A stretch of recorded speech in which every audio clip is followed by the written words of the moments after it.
100 points to anyone who can clearly explain to me why is the Large Hadron Collider underground. NIMBYism. Again, weirdly, not that far. Sorry, you're incredible. I'm a genius. And also, what about if it goes bang?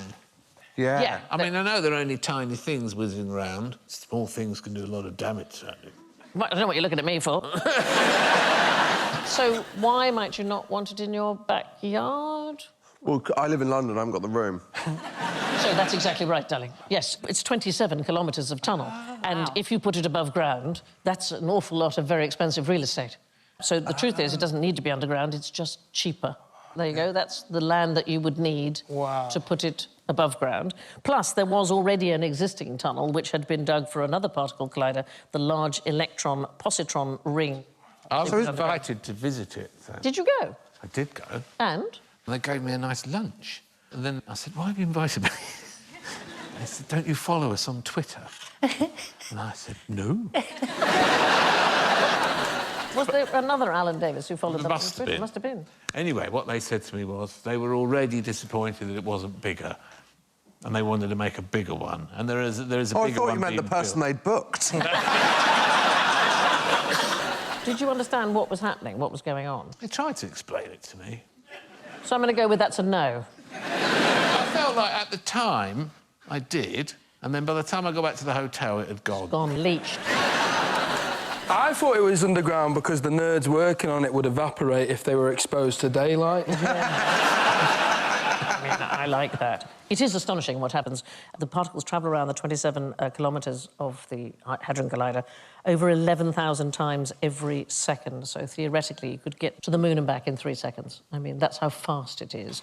And what they're trying to do, they're trying to get these protons to come together. So it's almost like two needles coming at each other at a distance of 10 kilometres and hitting head-on. That's how difficult it is.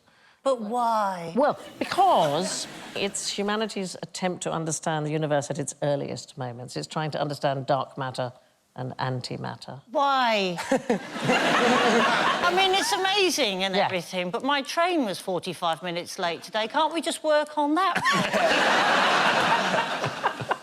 Well, the internet came from work at CERN, didn't it?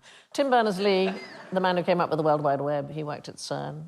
Up until the 90s, most houses had a particle accelerator. Do you know what it was? Remote control. It's heading in the right direction. Trouser press.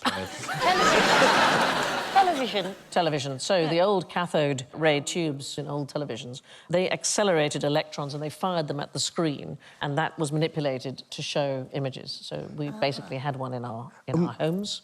We were told not to go too close to the screen. It crackled a bit, didn't it, when you got too close? Yeah, it did. Yeah, it tasted funny if you licked it.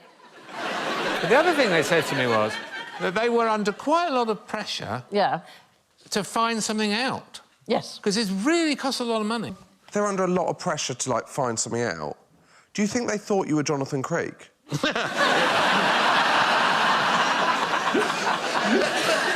This guy's going to sort it out for us. Thank you for watching. Do remember to subscribe to the QI channel and click here to watch more videos.